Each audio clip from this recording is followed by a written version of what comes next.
Hello.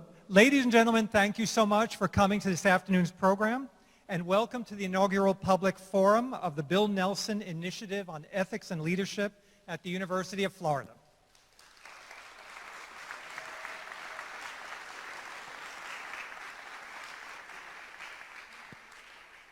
This will be a discussion of bipartisan cooperation in the United States Senate, featuring Senator Marco Rubio, a Republican, and former Senator Bill Nelson, a Democrat. Senator Rubio was first elected to the United States Senate in 2010 and re-elected in 2016 for the term ending in 2023. Former Senator Bill Nelson was first elected in 2000 and served until 2019. The Bill Nelson Initiative on Ethics and Leadership will include a regular ongoing series of speakers and seminars, classes for UF undergraduate and graduate students, and a fellowship program for UF graduate students interested in more in-depth examination of these topics. Thank you all for being here for this exciting event. Today's discussion will be moderated by John Mills, Professor of Law, Dean Emeritus, and Director of the Center for Governmental Responsibility at the University of Florida. Professor Mills.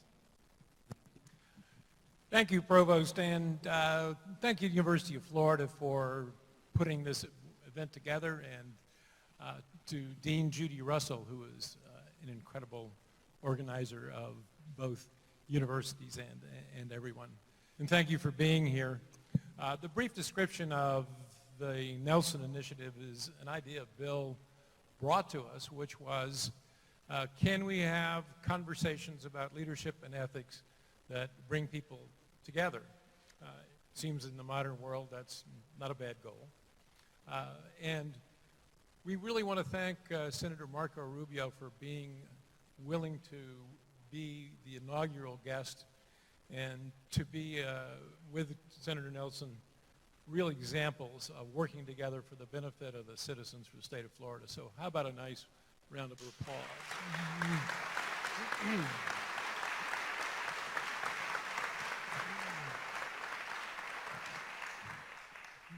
So today we're going to talk about a couple of issues where these senators have worked together and the concept of working together across party lines. I think we can all agree issues like ethics and leadership are not partisan issues. They're values that we share as Americans. And a lot of the greatest achievements of this country have nothing to do with partisanship. They've had to do with us coming together on common ground. And there's specific examples in history where people work together who would not normally be considered political allies. Tip O'Neill, Ronald Reagan, solving the issues of Social Security at a difficult time. In 1964, the U.S. Senate passed the Civil Rights Act with a majority of both Republicans and Democrats. So there are examples, and they're some of the best of who we are. Now, one example of where both these gentlemen worked together was in solving some of the issues of Hurricane Irma. And Senator Nelson, I know you have a couple of examples of how you work together, and Senator Rubio, I know that you two flew around together and helped put together a list of issues for Florida and funding. So can you talk about that a little bit? Thank you for coming in the middle of the day. And it is overwhelming that this many people would be interested to hear two politicians. But maybe it is a little unusual, but Marco's and my professional relationship was not only that when it came to Florida, we got things done because we worked together. That professional relationship turned into a personal friendship. And over the course of the decade that we had served together in the Senate, it's in large part why he accepted this invitation, because he could be criticized in this polarized political environment that we're in right now, and yet this is a reflection of Marco's public service. So I am very grateful, Marco, that you would be kind enough to kick this off. In the future, we are going to have similar discussions with other senators on the topic of leadership and ethics. I'm going to bring in a group of astronauts, and we are going to discuss the lack of leadership and ethics that brought down 2 space shuttles and the loss of 14 souls. I'm reaching out to John Meacham with regard to his book, The Soul of America. We're going to convene the deans of the medical schools and nursing schools in this state so that we can talk about the future of the health care and get it out of the partisan divide that has so enveloped this subject. So now let me, with that preliminary, let me give you an example. In the hurricane before Irma, Matthew, which had absolutely ravaged the east coast of Florida, Marco and I found ourselves strapped in the back of a Coast Guard airplane that opened its back door, and literally the 2 of us were almost hanging out of the airplane as it flew 200 feet above the coastline so that we could see the damage that the hurricane had wrought. And I think back on that thin little strap was holding both you and me. You remember that? You've got a picture of it. Yeah, I remember that. Believe me, all I kept thinking is that, but this guy's been in space, you know. This is going to be really hard to explain if this goes wrong. You have 2 special elections, not 1, but 2, you know. Then Hurricane Irma the next year, because it had torn up so much of Florida's economy, the 2 of us decided that what we needed to show was a bipartisan response to the hurricane. And we toured the state together. We went into right near Lake Wales, a citrus grove that had at least half of its fruit on the ground as a result of the hurricane. We went on and served people down in the Lake Okeechobee area, Belglade. We served them a hot meal as they were homeless. We went on further south to Immokalee, to the little college down there, Ave Maria University, whose president, Jim Toohey, is here today, and listen to the stories about how the students took it into their hands to go into the nursing home that had been temporarily abandoned in Immokalee and get those patients out of there and bring them back to the gymnasium at Ave Maria University to take care of them in the ravages of the storm. So we did things together, and that made a difference as well in our relationship. Senator? Yeah, I would just add a couple things too. First of all, Bill Nelson was that way before I got there too, with Mel Martinez. One of the first things Mel told me. So he set the tone when I got there. This is the way it was going to be, and it was a positive tone to set. Second, Florida is an enormous state with a tremendous number of needs, and so its delegation is going to be best served if it can work together on issues that impact on a statewide level. I would tell you that tradition continues even now in the House as well. If you look at when it comes to issues such as drilling off the coast, the Everglades, even people that are far from where those issues might impact the state will sign on and be supportive of the delegation position. So this is also true in the House, and that's a positive thing that I think Florida brings, but Bill really set the tone in our relationship early on.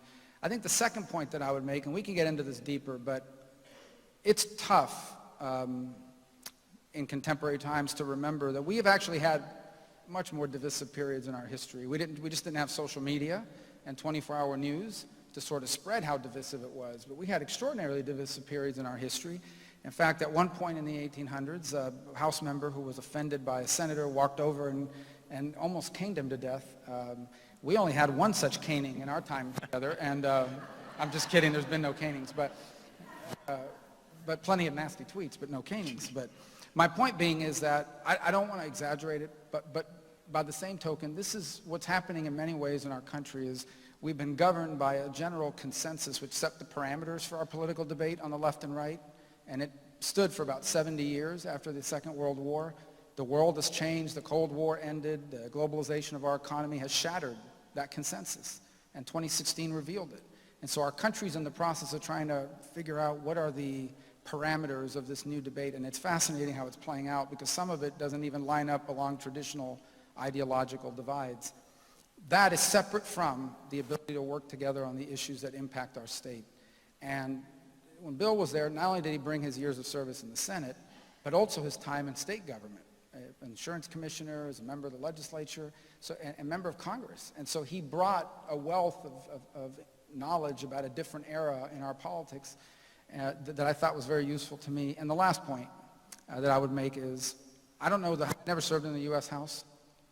It is impossible to get things done in the Senate on a partisan basis, almost impossible, except some nominations. But at this, you really just can't. The most coveted thing, if you file a bill in the Senate, the most coveted thing in the Senate is a Democratic co-sponsor if you're a Republican and a Republican co-sponsor if you're a Democrat. It just is. Everybody wants one. You need one. It makes your bill stronger that you can tell people, I've got a Democrat on my bill, or vice versa. And I said this before he came out, 90% of the stuff on the news is partisan. But 90% of the things that are done in the Senate are not. It just doesn't get covered. It's not controversial. I'm not here to beat up on the media. The media is very important. I'm telling you, and they don't have to admit it, and probably not so much on the local level, but they're under a tremendous amount of pressure at the national level to deliver ratings and clicks. And when you put up a story about Rubio and Nelson working together on the Everglades, people just don't click on that stuff. If you put a story together about how, we went at it, there'll be some clicks on that. And so a lot of it is cable news driven and so forth. My point to you is that we are also in a sort of ecosystem in which conflict is rewarded with ratings, and politicians figure it out. It's like, I want to get famous, let me go on TV and say something, conflictive. I'm going to get a lot of coverage. You say nice things about each other, it'll be, thank you guys for being here. I'm talking about at the national level. It didn't play. So I think that contributes to it as well.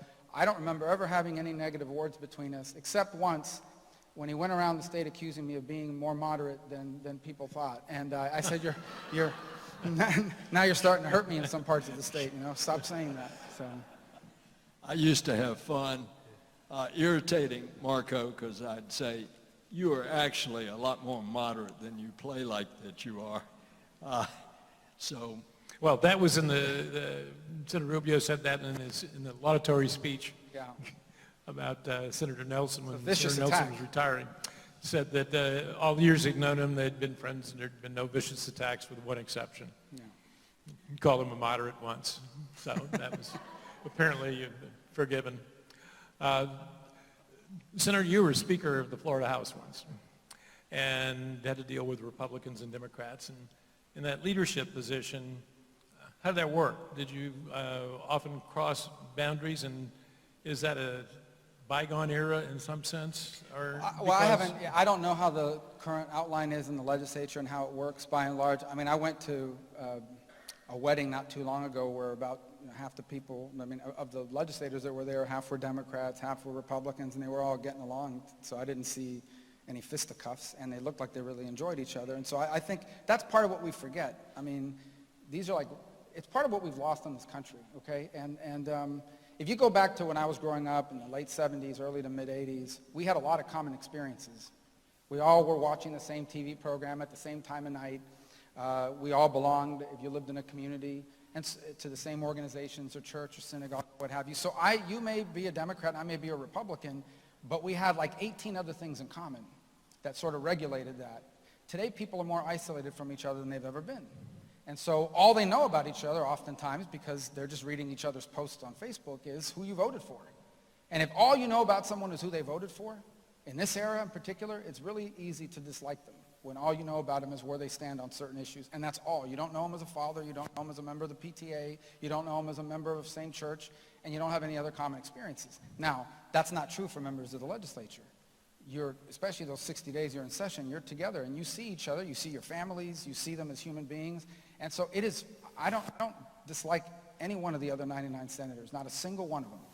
And I have done, people see me in the hallway, go up to Bernie Sanders and say some joke to him and he laughs, and Bernie doesn't laugh a lot, but he likes my jokes. So, and so I've had people from out of town, it's like, oh my gosh, you talked to him. I go, yeah, he's like, I don't agree with him politically, but he kind of like breathes and eats food, and he's a human being. You know each other as people, and in the Senate, it's especially true because there's only 100 of you, and you can't get anything done without each other, and a single senator, often from your own party, can block anything for extended periods of time. So it's designed to sort of force people to work forward together, again, often in a spotlight that now draws a lot of attention. And it used to be so much more the ability to come together because the circumstances were different. John mentioned one of the finest examples of government working. 1983, Social Security was within 6 months of going bankrupt. And two old Irishmen, one, Ronald Reagan, and the other one, Tip O'Neill, they got together and they said, we're going to solve this. And we are going to do it in a way to take it off the table to use the potent weapon of Social Security to beat your opponent over the head with at the next election. They did that. They formed a blue ribbon committee. They made the recommendations as to what should be done. Social Security, by those recommendations, were made actuarially sound for the next half century. The recommendations came to Congress. It was passed overwhelmingly bipartisan, and you see the fruits of that labor of coming together on something that is very, very difficult, thorny political issue. At the same time, back then, those were the 70s and the 80s, a lot of the House members would bring their families to Washington, just like was the case in the legislature, so that the families got to know each other.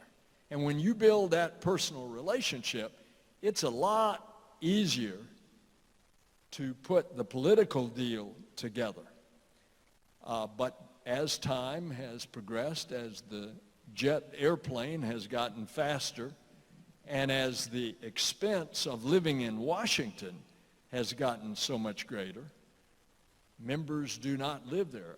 Aren't there something like 150 members of the House that are sleeping in their offices? 150 that admit to sleeping in their offices. You probably another 100. Yeah. But at 132nd, because this is actually a really good example, and you, Bill served on this committee, and I do now.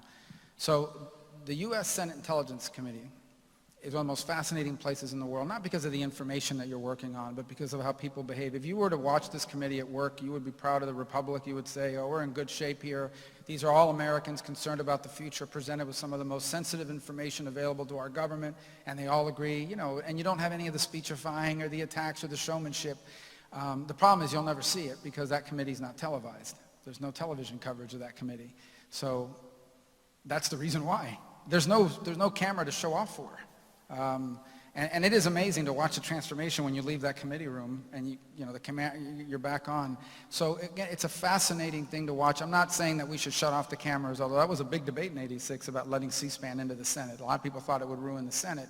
My point to you is that let there be no doubt that part of what influences today's debate is you're not going to get a lot of attention as a political figure or a leader if you are not pushing the envelope messaging-wise. But in terms of getting things done, 90% of what gets done is happening because you've been able to work out some arrangement with someone who disagrees with you, but is allowing you to move forward for either to help you or because they've got something they want. Our system was designed that way. It was designed to work that way. If you were giving advice to some younger politicians or people who are interested, what would you tell them about partisanship or relationships. If you get elected to the legislature, how should you reach out? What should you do?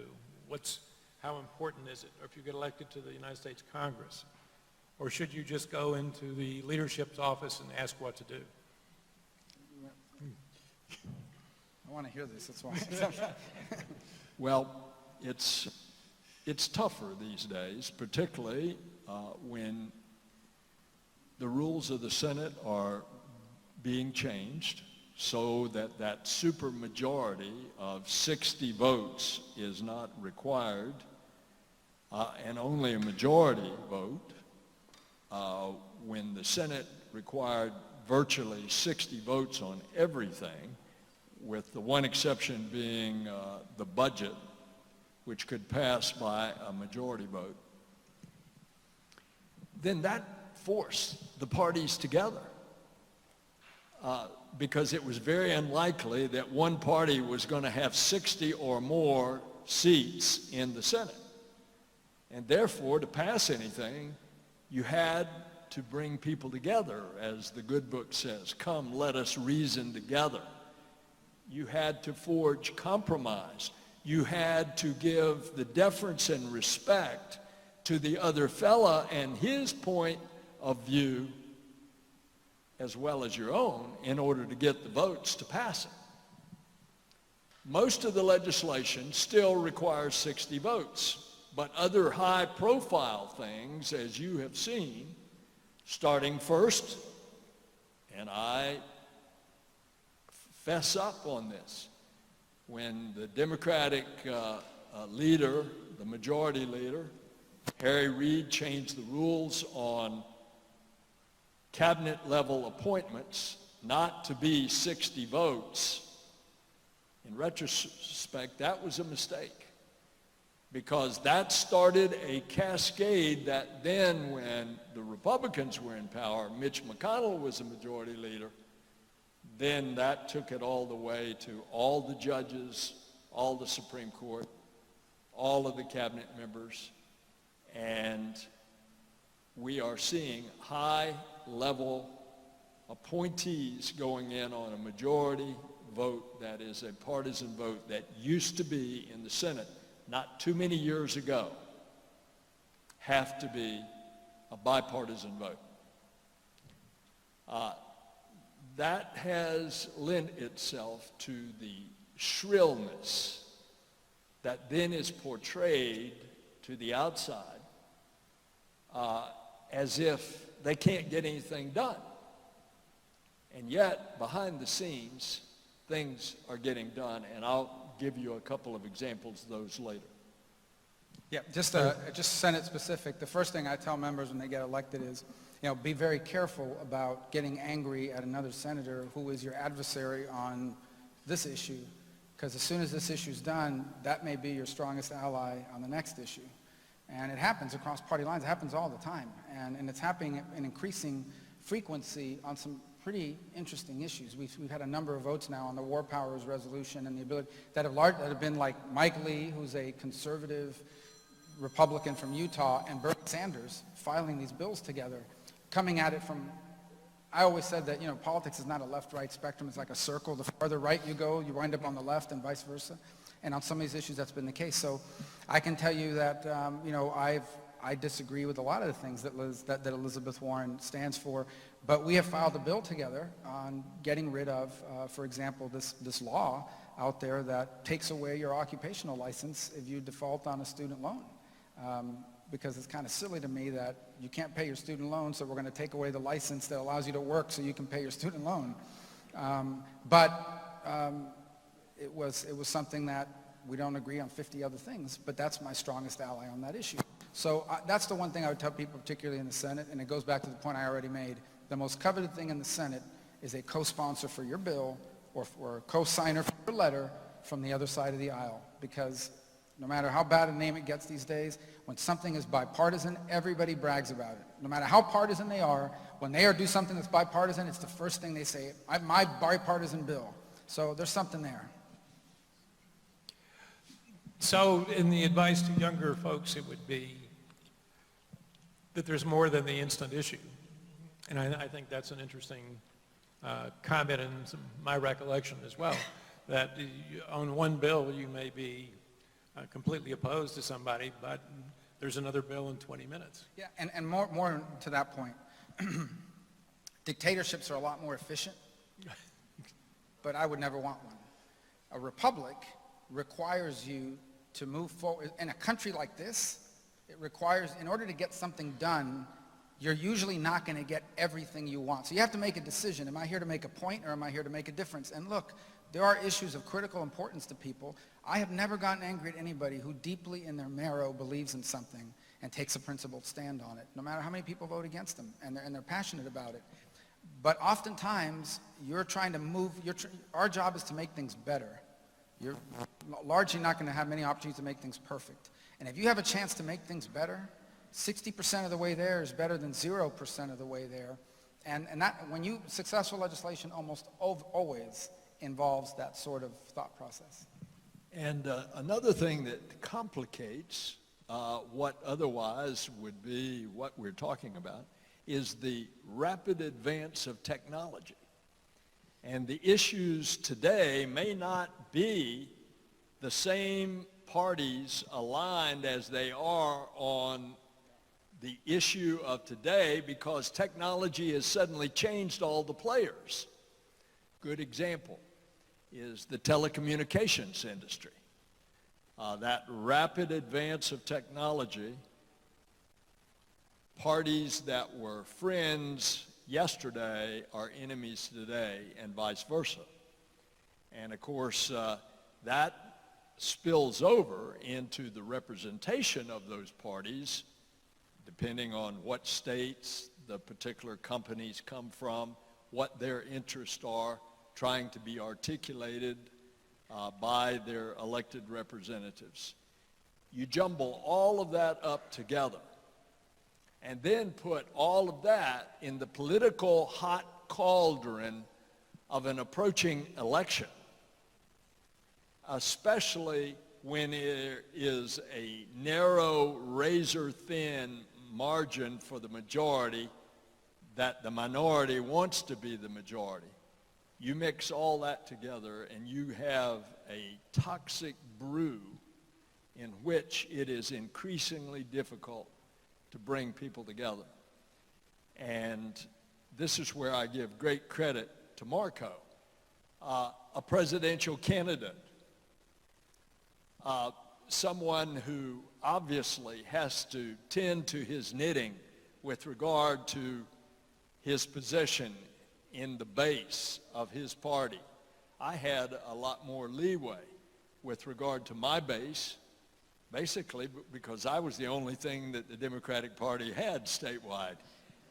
And yet Marco, despite all of that pressure, he would still come together and work with me on whatever it was that we felt was important. May I give you another example, or you go to the judges at some point? But before I do, I want to say another thing both he and I had to overcome: your staff. Now, the two of us have the greatest staff in the world. These are dedicated, hardworking, usually young people that just work their hearts out for us. Particularly the ones in Washington sometimes get the idea that, well, maybe they know the decisions, and technically on a particular issue, they may know more than we know until we get briefed up on it. Often, Marco and I would have to call each other because our two respective staff were at loggerheads, when in fact there wasn't any reason to be. And so either he calling me or me him, suddenly that issue was resolved. And that got better. I think once that tone was set, it got better as time went on. We had less and less of that. But our staff is phenomenal. But a lot of the conflicts in D.C. under the radar are sometimes driven by miscommunication, Let's put it that way. But in our sense, that was never a case. And I would just real quick, two things. There are actually two issues that are ripe for a realignment of American politics in a way that doesn't fit within our traditional left and right Republican Democrat paradigm. The first you've talked about was its technology and the idea that Americans woke up one day and realized that the reason these companies are able to monetize their business model is because they sell your personal data. And that's how, there's no other reason why they would be able to, that's what makes them valuable, is that they are able to go to someone and say, we know the people who like to buy, quilts. So if you're a quilt seller, we can sell you the data and you can target those people. And the other is economic, really, and it's a combination of the sort of orthodoxy that by and large open global trade was a positive, I think has been challenged by some of the things that are going on in the American workforce, where the jobs that have left the country were not necessarily replaced by commensurate jobs in the same places available to the same people who were displaced. And the other is the primacy of shareholders. We've had a financialization of our economic decision-making, where all of our decision-making is driven through the lens of, is this good for shareholders and how a company behaves on Wall Street? And there's a growing tendency in both parties, particularly in the Republican Party, because there were already some in the Democratic Party that viewed it, that there is a role as a policymaker. Our job is to act in the national interest, to sort of set the parameters that are in the national interest of the country that create the environment in which the private sector competes. And so some really unique alignments happening there that I would encourage everyone to watch. They may eventually find partisan homes, but I think they're the beginning, the nascent step. I think we are in the nascent sort of era of creating the core of this new consensus to replace the old one that governed us for 70 years. And that makes complete sense when you say that the issues of 2000 are not the same issues of 2018, and they're not going to be the same issues of 2030. Internet privacy was not a big deal in 1990. It's a big deal. And the evolution of the partisan, even the existence of parties, is interesting thinking about it going forward. So what is the registration? 1/3 Democrat, 1/3 Republican, 1/3 no party affiliation.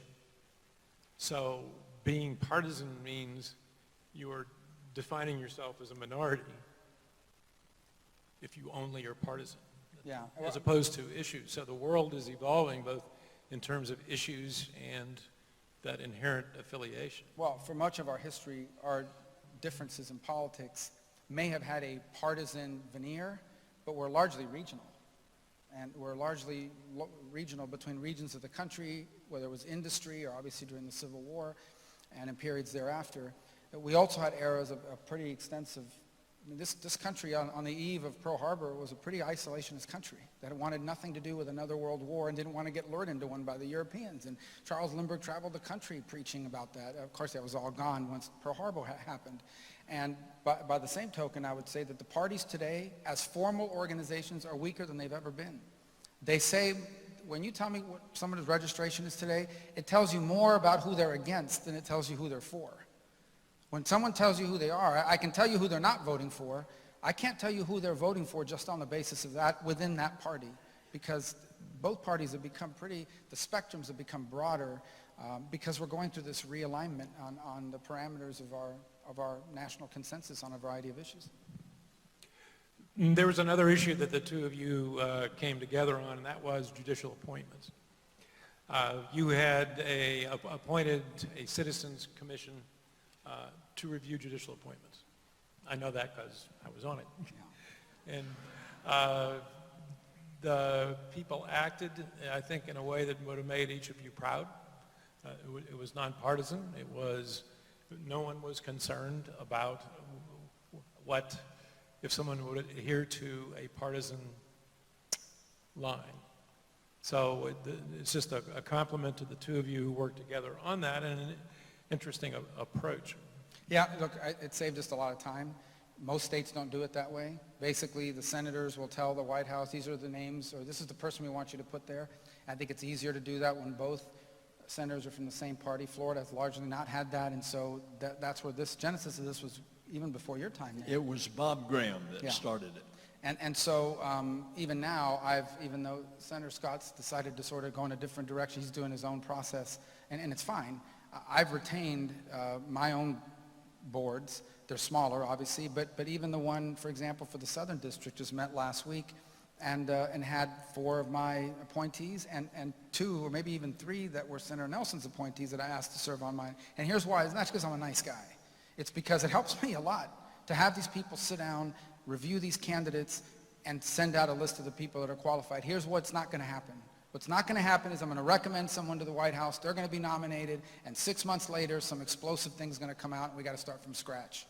I've got a process to, within the ultimately the White House picks, right? And within the parameters of what I want to see in a jurist, I know that a lot of the legwork is being done on the front end, and we have really highly qualified. I don't think, in my time, certainly, I don't know about in your time, I don't remember ever having a nominee problem in terms of somebody falling apart.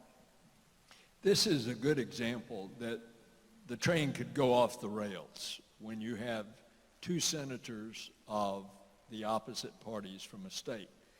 Because the Senate tradition was always that if a judge was going to be confirmed, regardless of who the White House had appointed or nominated, no confirmation unless both senators agreed.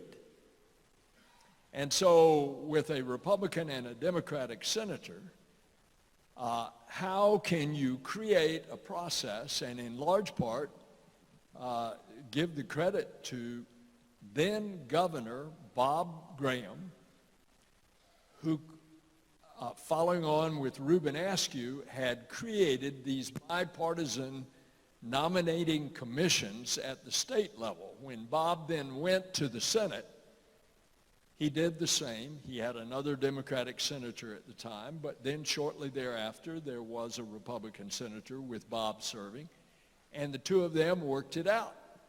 And so each would appoint whomever they wanted to this judicial nominating commission, and because of the size of Florida, we would have one in the Southern District, the Middle District, and the Northern District. And when the opening came, they would receive the applications, they would do the interviews, and they would recommend to us as the senators 3 nominees for each vacancy. In Marco's and my case, before that, likewise with Mel Martinez. Before that, with me, likewise, Bob Graham. The 2 senators would interview the recommendations from the commission, and they were always so good and they were always so qualified because they had been vetted so thoroughly. And we had an agreement with the White House that they would pick their choice from among the 3 that we sent them if we gave the green light. Now that worked very well. But that took the cooperation of both senators. And as a result of that, we in this state hardly ever had a problem getting a judge through. And the quality of our federal bench, I think, speaks for itself. There was a bill on senior tax simplification that I believe you took the lead on, and that the 2 of you ended up working together on, because the way you have described it earlier is very interesting because of strategic different jurisdictions and committees that you served on. You were able to work together and do something that was very good for Florida, but good for the nation as well. Could you talk about that one a little bit? Yeah, and look, that's the kind of thing that's a pretty good example of the sort of thing that's not going to lead the newscast, but I can tell you there are tens of thousands of senior citizens across the country and even here in Florida whose tax time is not going to be as stressful, and they're not going to be as vulnerable to fraud as a result of the bill that we were able to get passed. And it probably would not have passed because of the time constraints we have in the Senate. We have a rule of unlimited debate and so forth, and you need 60 votes to cut off debate and end it. It was one of those bills that had to pass without even being voted on. It required unanimous consent and no one objecting to it. So if someone had fought us on it, it would have gotten a lot of coverage, but it doesn't mean it's not meaningful. But that's exactly right. I mean, the fact that both of us were on it allowed us, when you go the chairman of the Aging Committee at the time, Senator Collins of Maine, and her counterpart, I don't recall who it was at the time, but the ability to go to them and say both of the senators from Florida, one a Republican, one a Democrat, think this is a good bill, made it a lot easier. It was almost like a housekeeping seal of approval, good housekeeping seal of approval. And it's an example of just one of several that we were able to get done. We did some work together on HUD housing that had the same component to it, because the fact that it was bipartisan helped us get through the committees, and in fact, in many cases, the committee chairman have to wave it out to allow there to be a vote on the floor as a result of it. And speaking of HUD housing, tell them what you discovered going to Windsor Gardens and so forth. Yeah. And then I came in and supported you. Yeah, so it was an amazing thing. I mean, I say this in a negative way, I suppose, because my staff had run across this housing project in Jacksonville called Eureka Gardens. It's a HUD housing run by an entity that turns out to be a church for tax purposes, but didn't really govern or function like one. It was a business, a not-for-profit, and they basically get vouchers every month per housing resident per unit. And they were supposed to spend some of that in maintenance. And this building was not for human habitation.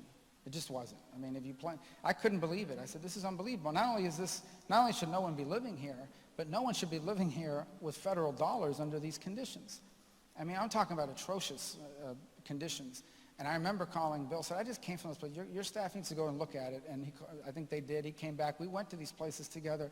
I can tell you that today, that company, for lack of a better term, no longer manages any properties in Florida, because the fact that a senior Democratic senator, a Republican senator jumped on them and started making noise about it, forced them to basically sell it to another company who actually knows what they're doing and is going to invest some of that money back into maintenance on these projects.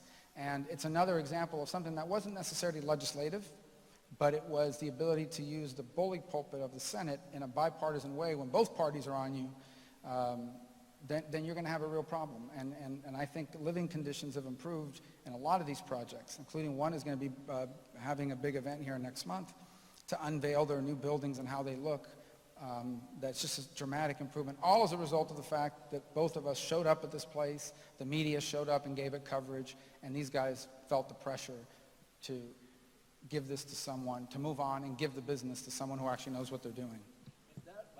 Was a time when the media actually were celebrating the fact that the two senators were working together instead of picking something that was a divisive agenda item, because they saw us both out there. We had them in tow with us, walking through this apartment where our feet were squishing on the wet carpet with all of the mold growing, with light bulbs not on, and all the deterioration that you can imagine that makes it inhabitable. That was where then people would celebrate that the two senators would work together. Yeah, well, by the way, just a quick anecdote on that. When we went to that building, we get there, and there's like, I don't remember, a bunch of crews working on the building, painting and doing all kinds of work. Pretty impressive. So I remember we asked the people, how long have they been here? Oh, they just got here this morning. We haven't seen them in months. So I think the next time we went to that place in Palm Beach, we didn't tell anybody we were going, and showed up by surprise because we caught on pretty quickly that they were like, they had that place covered with contractors on that day. Never been there before, never went back since. So we kind of figured out we can't tell them we're coming. So one of the things you pointed out is partisan conflict cells, or conflict cells. This is a quote about media that I'll attribute to none of us. Someone says the media sits in the hills and watches the battle in the valley, comments on the battle, then goes down in the valley and shoots the wounded. Now, that's not meant to be negative in the media, because we love the First Amendment, and without them, we don't have a democracy. But how do we get past conflict as is the highest priority, or is it possible? Well, that's one of the reasons to have this forum. Okay. As a matter of fact,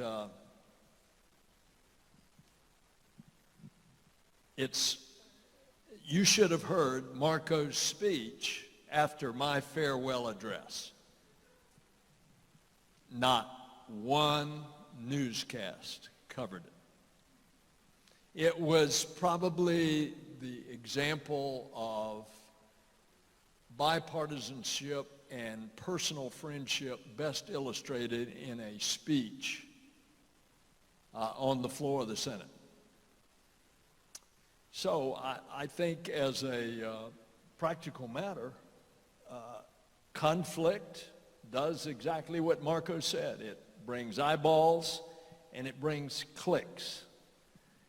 And that's going to be hard to overcome in this day until we get to the point that some external force causes a catastrophe when we're all going to have to come together again.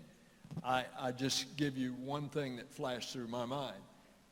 Where were we on the night of September the 11th, 2001, when it had been declared safe to come back to the Capitol after the Capitol had been abandoned all day after the attacks?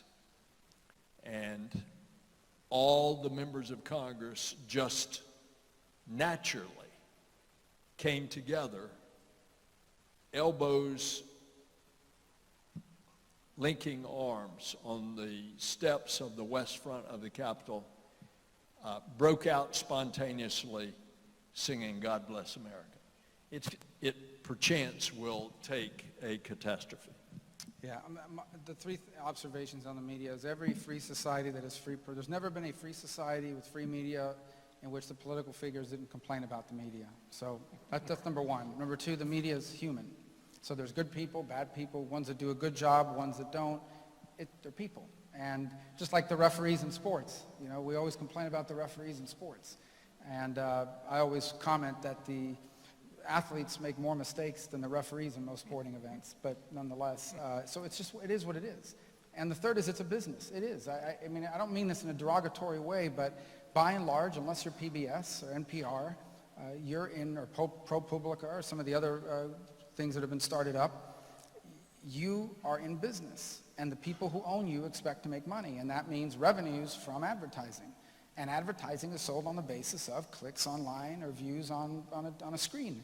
And you are going to put things on that screen that draw ratings. It's just a fact. So that's why these things are covered in this way. That doesn't mean they're lying necessarily on a given story, but they are prioritizing. That in no way absolves the people that are given the responsibility of governing the country from distinguishing when it is you're trying to make a point and when it is you must make a difference. Those are two different things. There's plenty of time to make points, and there are plenty of opportunities to file things and fight for things that you know are a long-term fight and are going to get you some attention, but you're not going to win tomorrow by filing a bill. And I have bills I have filed. I don't think we're going to be able to, I have a paid family leave bill. It's probably not going to pass this Congress, but if I don't start this year, it won't be ready to go when the time is right either. And then there are times where you have things right in front of you that you must deal with now. You've got to be able to prioritize those and be able to distinguish one from the other. And so the fact that what drives media is conflict does not absolve us from dealing with the things we have to deal with. We have to deal with. And I hope that we can get more of that going because I do think there are some issues that require that level of attention. So negotiating and compromise doesn't make news, but it makes law. So it's at some point you have to address actual accomplishment, which Yeah, I think it's very difficult to ask someone to compromise on their principles. I think the question in any negotiation is it possible to get you to compromise on the ideas or the measures without betraying your principles? Right. And ultimately, is what we come up with, does it make things better than they are today and better, fundamentally better, in the direction that both of us want to see it go? And look, there are some external voices and factors from time to time that make that difficult or politically costly to do it. And that's part of the problem, which is to say that if you come off of a position at all, even though it may be compromising by $1, you can be accused of compromise. But it doesn't absolve a policymaker because in the end, Okay. I can't control what other people do. I can't control what anybody here thinks or what anybody here decides to do. The only thing I can control is how I react to it. So I can't control what someone else says or does or even how they feel. The only thing I have control over is what I do about it and how I react to it. And we've got to have more of that mindset, which is, yes, this stuff is out there, and maybe the media will change, or maybe the political culture will change, but I got to do my job, irrespective of whether it does or doesn't, and let it fall where it may. And I'm not saying I'm always, I pass that test 100% of the time, but I can tell you I try 100% of the time, and as I said, to some success, and frankly, to some disappointment. And there's one other aspect to this highly polarized, toxic atmosphere of how two senators can get along. And that is that you never take a cheap shot at your colleague, because a cheap shot will undermine the confidence of that relationship. I can think of times in previous campaigns where Marco had an opportunity to take a shot at me. He didn't. And vice versa, of me for him. And I remember one time that it was in the aftermath of the Parkland shooting, and CNN had a town hall meeting on live TV.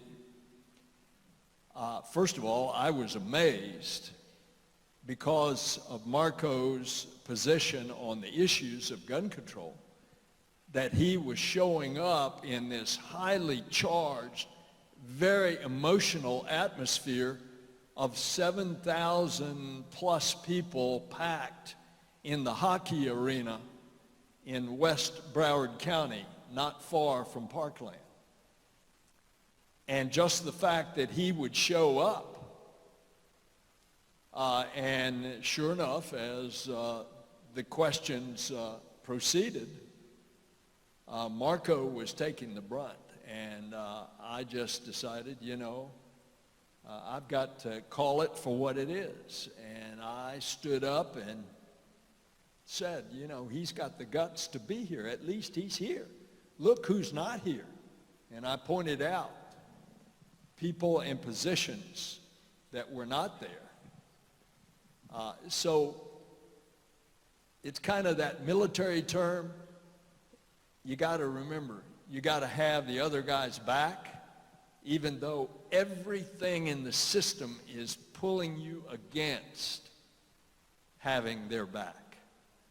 And I would just add in that context, I'm very appreciative of what he just said and what he did and all of that. I also think it's important to have the proper sort of context in America. I only say this with regards to me. I don't really deserve that much credit. Number one, those are my constituents. Number two, irrespective of how they felt on the issue, I work for them too. Number two, in America, the worst thing that can happen to you in politics is they say nasty things about you, and if it gets really bad, you lose an election.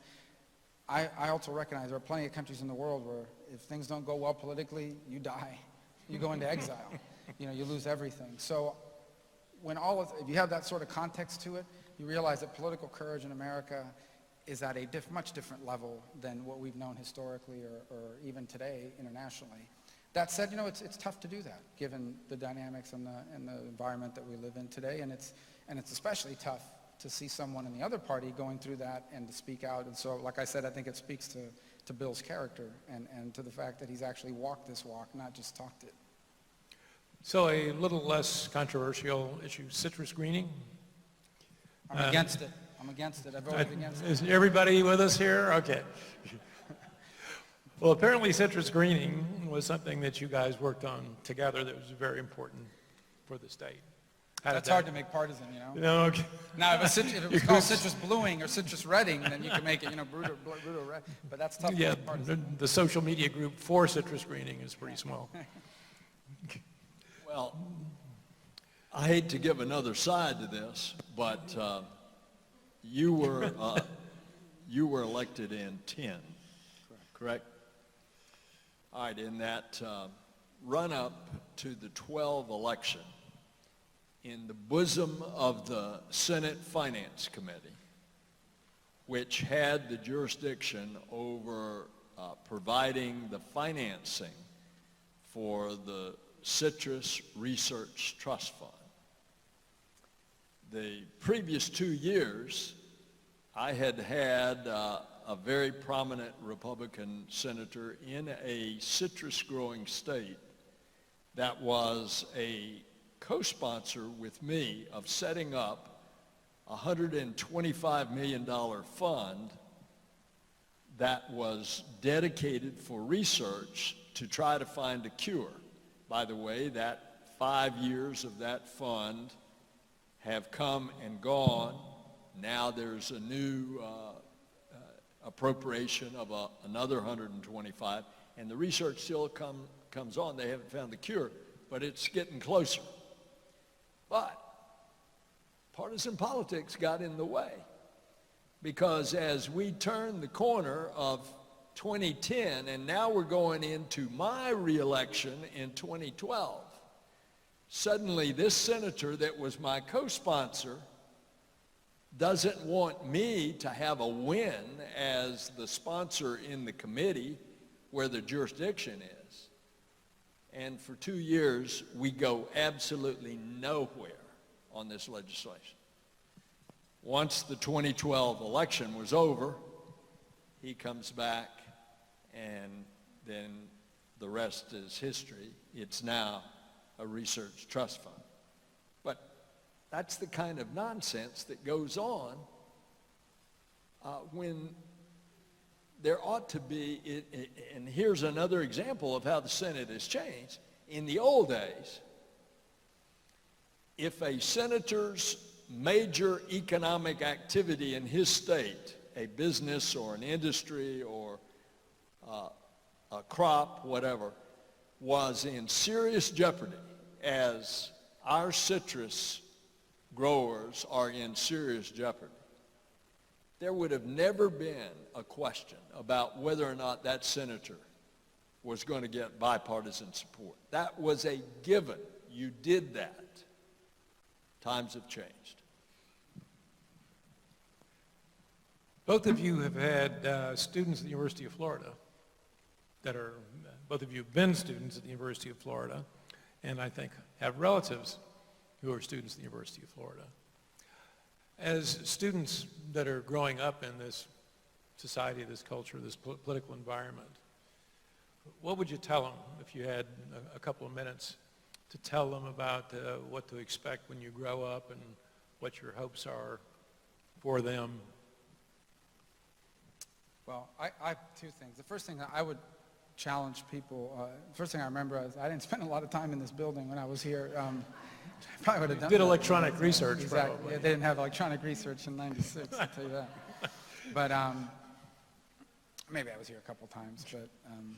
But the point is that I would tell people that are in college today, at universities today, to try to have a broad even you don't have to agree. Here's one thing to do. Challenge yourself to read things that are written by people who have a different point of view. If for nothing else, it helps make your arguments better because you know what their arguments are. But I think that's not, I'm not saying because it's a nice thing, it's actually a smart thing for you to do. It would be ridiculous for example, a lawyer to go into court and not want to know what the prosecution's theory of the case is, because how would you prepare your rebuttal? And it would be the same in this case. I think at a minimum for that reason. But I do think it's important to do that. It'll make you better in your own argument, and it may actually expose you to some things that you'll want to learn about. The second is strive to be a lifelong learner, because there's great benefit and value to it. I wasn't successful in my presidential run, but it was an extraordinary, time-consuming and expensive, but extraordinary education. I met people, I saw things, I heard about things I wasn't aware of before I ran. And so try to be a lifelong learner, not because it's going to change how you view what's right and what's wrong, but because I think it's going to make you more effective as a champion for what's right. And you may even find a few more things to be right about. It may expand your horizons. The third is, no one here can give them advice for, because young Americans are about to enter an era that mankind has never seen. In fact, we're already in it. The Industrial Revolution was extraordinarily disruptive. What we are having now is an industrial revolution, but not over the period of 50 or 40 years, but honestly turning over every 2 to 3 years. That's how disruptive it is across the board. And you're seeing, it's easy to point to America and say, look how our politics have become so divisive. Every advanced Western economy on the planet is going through a similar upheaval all throughout Europe, and you see it playing out over and over again, and even in some nations in South America. We are living in a truly historic moment in which a lot of new paradigms are going to be created, and a lot of new challenges, but also some really exciting opportunities. I believe the 21st century has a chance to be the greatest era in world history, and certainly in American history, but it won't happen on its own. And I think if you're in your 20s, your early 30s, even your late teens, you're going to have a chance to author a lot of that. And many of them are going to fill careers in industries that do not even exist yet. So that's why I can't give them any advice on a world I've never seen, and no one else has, but it's coming. Senator Nelson? I'm grateful to the University of Florida because my desire to try to serve the public was honed here as a young student, dabbling in student politics. And it was this university that really expressed that they wanted my papers and my collection here. And in large part, that's due to this lady right here, the dean of the George Smathers Libraries, Judy Russell. Thank you, Judy.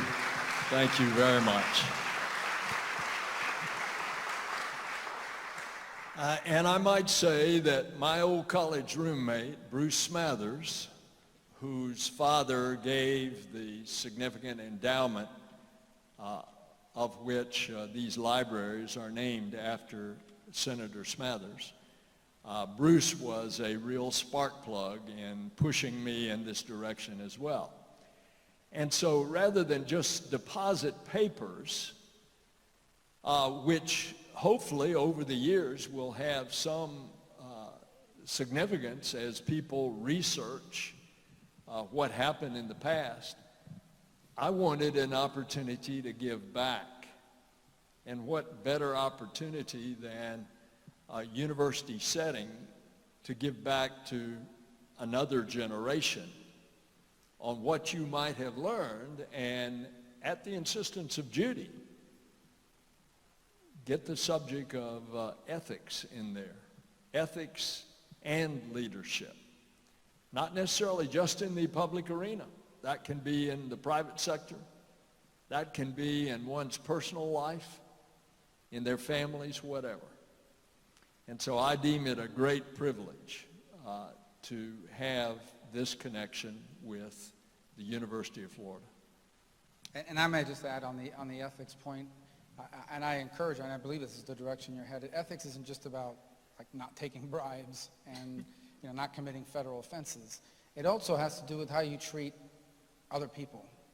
And it's easy to be nice to people that you agree with or people you vote with all the time.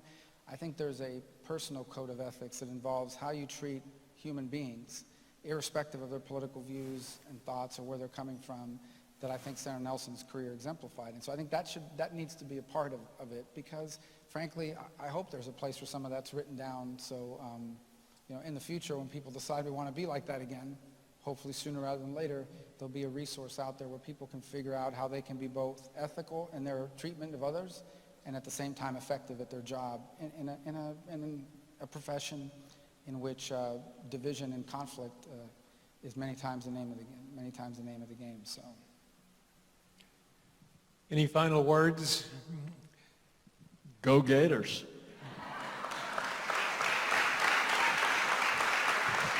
Obviously a bipartisan statement. Yeah, we're about 54 days away from that. 54, yeah. So we're ready for that. I was just here 3 weeks ago. My son is now going into 9th grade, and he did we did the football camp here for 2 days, and it was a pretty good highlight of my life. I got to tell you right there, man. I'm really thinking out 4 years ahead, and so it's great to be back here on campus and with all of you. And do they still have the Hare Krishna food out here? Oh, sorry. Yeah, let me tell you, like around, March 28th, March 29th, when you're running out of money, that stuff tastes like steak. It tastes so good, it's like, anyway, we had a great time here and great memories. Well, thank you, Senator, for being here. Thank you, Senator, for your idea and bringing us together. And I think going forward, we can see the benefit to the students, the faculty, the citizens. in bringing us together over issues that will bring us into the future and bring our students an opportunity to help make it. Thank you all. Thank you very much. Thank you.